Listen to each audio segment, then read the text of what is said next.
Olá, alunos, aqui quem fala é o professor Anderson Barreto. Iniciamos agora mais um assunto, o último assunto de história do livro didático de vocês. Nós vamos estudar o ciclo da mineração no Brasil, que é o terceiro ciclo econômico que ocorreu no Brasil colonial. Nós já passamos pelo ciclo do pau-brasil, pelo ciclo da cana-de-açúcar e agora vamos estudar o terceiro ciclo econômico que moveu a economia da colônia, que foi a busca do ouro na região das Minas Gerais. Bom, antes de a gente falar sobre o ciclo do ouro, a gente tem que falar sobre a busca do ouro que ocorreu com os portugueses. Porque os espanhóis encontraram ouro no primeiro momento, quando eles chegaram na América. Encontraram ouro no México, na Guatemala, no Peru, encontraram prata, metais preciosos. Já os portugueses não. Eles chegam no litoral nordestino e procuram ouro a todo momento no litoral. Não encontraram.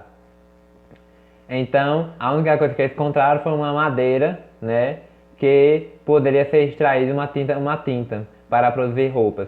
Essa madeira era o pau-brasil. Aí se tem a extração do pau-brasil como primeiro ciclo econômico e depois, para colonizar o território e ocupar o território para os portugueses, se tem a produção da cana-de-açúcar. Contudo, esses ciclos econômicos tiveram seus problemas. A extração do pau-brasil permitia que outras nações europeias ocupassem o território, como foi o caso de holandeses e franceses, e a produção da cana-de-açúcar teve o problema da União Ibérica, que permitiu a entrada dos holandeses no Nordeste, principalmente na região de Pernambuco, que era o maior centro econômico da região na produção de cana-de-açúcar. Os portugueses conseguem expulsar os holandeses do Nordeste, porém tem uma consequência. Os holandeses levam conhecimento da produção de açúcar para sua colônia na Ilha das Antilhas, que ficava no Oceano Atlântico, e lá produzem um açúcar que era melhor do que o açúcar brasileiro e mais barato do que o açúcar português. Então, o açúcar do Nordeste acaba caindo em produção, caindo em vendas, por conta desse açúcar produzido pelos holandeses. Ao mesmo tempo que nós temos a grande vitória, que foi a expulsão dos holandeses do Nordeste, nós tivemos essa derrota econômica na questão da produção e na venda do açúcar. Para tentar então encontrar outras fontes de renda dentro da colônia, se tem o movimento de entradas e bandeiras, principalmente com o objetivo de procurar minas de ouro e prata no interior da colônia. Os portugueses nunca deixaram de acreditar que existia ouro no Brasil, principalmente porque eles viam na Espanha, na América Espanhola, muita extração de ouro e prata. Então eles disseram, aqui deve ter alguma coisa. Não tem como não ter. As entradas então foram organizadas pela coroa portuguesa, ou seja, eram grupos de soldados normalmente que entravam no interior da colônia, no meio do mato, do nada, e aí iam procurar ouro e prata. Os objetivos: encontrar ouro e prata e escravizar nativos, indígenas, para o trabalho forçado. Já as bandeiras, elas eram diferentes, eram organizadas pelos fazendeiros e comerciantes. Normalmente esses fazendeiros e comerciantes eram da região de São Paulo, da região de São Vicente, que organizavam também pelotões armados para entrar no interior e fazer a mesma coisa, ou buscar ouro e prata, ou escravizar nativos. O bandeirismo, como ficou conhecido, esse movimento de entrada no interior do Brasil colonial, ele já existia desde o século XVI, mas ele só foi ficar famoso no século XVIII, quando eles encontraram ouro e prata na região das Minas Gerais. Lá no século XVI eles já buscavam indígenas revoltosos, Normalmente eram índios que lutavam contra a ocupação portuguesa naquela região, e aí eles iam em busca desses índios para lutar contra eles e aí transformá-los em escravos. Era uma lei que se tinha na época da chamada Guerra Justa. Você só podia escravizar um índio caso esse índio atacasse você primeiro. Aí eles tinham o direito de resposta. Contudo, você procurar índio na floresta para transformar em escravo não é uma coisa fácil. Não é uma tarefa fácil. O que era mais fácil de se fazer? Procurar índios já catequizados que viviam em missões protegidos pelos jesuítas. Índios que viviam no trabalho da lavoura, que já conheciam um trabalho manual, que já tinham um conhecimento da língua portuguesa, que já foram catequizados pelos jesuítas. Aí muitos bandeirantes então atacavam essas missões para capturar esses índios que na teoria não poderiam ser transformados em escravos. O bandeirismo ele teve três fases, né, dentro desse movimento, dentro desse período. O bandeirismo de apresamento, né, era o bandeirismo que buscava índios, né, para transformar em escravos dentro do interior da colônia. Bandeirismo prospector era o que buscava metais preciosos e ouro e prata, né, possíveis minas de ouro e prata. E o sertanismo de contrato, esse aí já foi num período mais posterior, mais depois, que era para eliminar quilombos, né? Lembrando que quilombo era uma comunidade normalmente de escravos africanos fugidos do trabalho que se reuniam para viver em uma comunidade igualitária.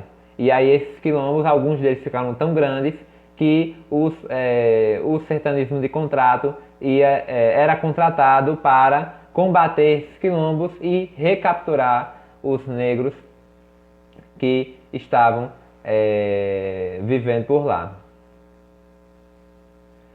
E aí, com o bandeirismo, né, é normal que a gente pense que a ocupação que normalmente acontecia no litoral, ela passa para o interior, né? As pessoas começam a viver mais no interior do que no litoral, né? Levando principalmente a produção de cana, a produção do gado, né, e a agricultura, junto com a exploração de ouro e prata que vai ocorrer em Minas Gerais. A descoberta do ouro, então, trouxe várias consequências negativas, né? Antes de a gente falar das descobertas, né, isso levou um forte êxito para a região das Minas.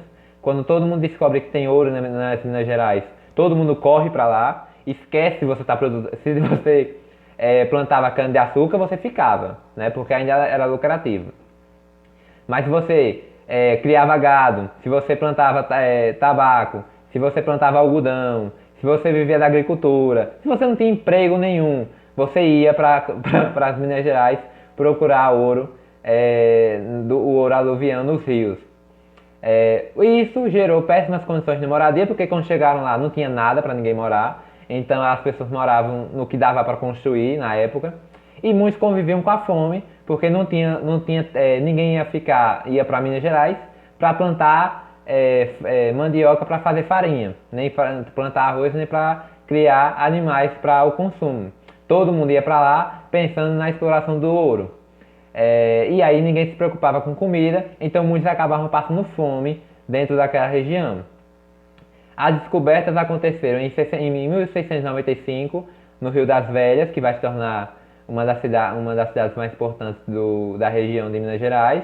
Em 96, é encontrado ouro também no Vale do Ouro Preto, que vai se transformar na cidade de Ouro Preto. E eles encontram diamantes no norte de Minas Gerais. Quando eles encontram ouro e prata, quando eles encontram ouro na região de Minas Gerais, os portugueses ficam felizes. Mas quando eles encontram diamantes naquela região, eles enlouquecem porque temos que ocupar esse território da melhor forma possível.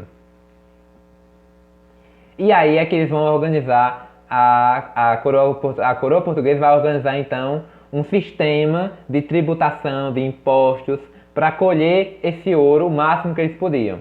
Primeiro, eles criam a Intendência das Minas, né, que era um órgão criado pela coroa portuguesa, administrado pela coroa portuguesa, para tomar conta daquela exploração de ouro.